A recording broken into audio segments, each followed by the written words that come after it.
პირველადი ჯანდაცვის სერვისების გასავითარებლად ქვეყნის მასშტაბით 15 თანამედროვე სტანდარტებით აღჭურვილი სოფლის ამბულატორია შენდება. სამუშაოები დღეს ჯანდაცვის მინისტრმა დაათვალიერა. სექტორის გასავითარებლად კიდევ ერთი ცვლილება მიმდინარე პირველადი ჯანდაცვის რეფორმაა. საპილოტო პროგრამა 6 კლინიკაში უკვე ამოქმედდა. ვაკო მეზურნიშვილი დეტალებით.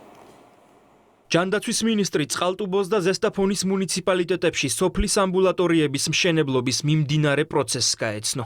პირველადი ჯანდაცვის სერვისების გასავითარებლად ქვეყნის მასშტაბით 15 სოფლის ამბულატორია შენდება. პროექტისთვის სახელმწიფო ბიუჯეტიდან 4 მილიონ ლარზე მეტია გამოყოფილი. ძველი შენობა, რომელიც იყო არის ამორტიზირებული და მართლაც ეს დროულად დაიწყო ამბულატორიის მშენებლობა. უკვე დასრულების პროცესია, სავარაუდოდ 2 კვირაში უკვე მთლიან დასრულებული იქნება. ეს არის განსაკუთრებულად მნიშვნელოვანი, რომ ყველას ეგულებოდეს ადამიანი სოფელშივე, რომელთანაც შეუძლია პირველადი, ყველაზე აუცილებელი რჩევების მიღება სამედიცინო სერვისის მიღებასთან დაკავშირებით.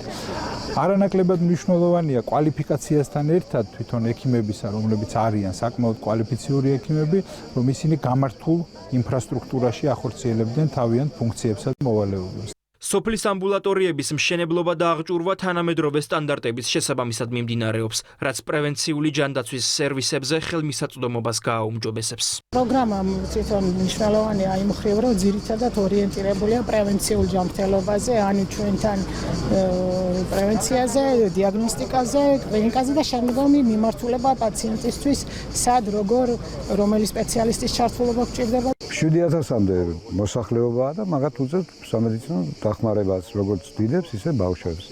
4 სოფელია, საკმაოდ დიდი სოფლებია, მომართვიანობა დიდია. სექტორის გასავითარებლად კიდევ ერთი ცვლილება მიმდინარე პირველადი ჯანდაცვის რეფორმაა. საპილოტო პროგრამა ქვეყნის მასშტაბით 6 კლინიკაში უკვე გაეშვა. რეფორმა არა მხოლოდ დაფინანსების ზრდას, არამედ მოქალაქეებისთვის უფასო გამოკვლევების დამატებას ითვალისწინებს. ჩვენ ვართ ერთ-ერთი კლინიკა, რომელიც საპილოტო პროგრამაში ჩავერთეთ. დავნერგეთ 3 ახალი კვლევა გაიზარდა პაციენტთა მომართვიანობა.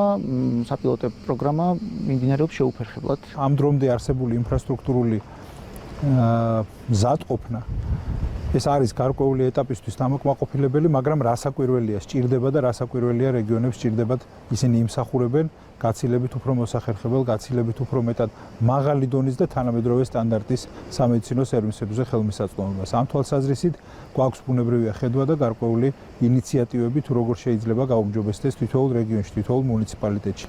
აქ მაგალითად ხარაგაულში როგორ გახდეს ჯანდაცვის სერვისებზე ხელმისაწვდომი გაცილებით უფრო მაღალი დონის და ადამიანებს არ უწევდეთ ისეთ სერვისებზე დიდ ქალაქებში სიარული, როგორი სერვისებიც აქ ძალიან მარტივად ხელმისაწვდომი მაღალი დონით შესაძლებელია რომ იყოს.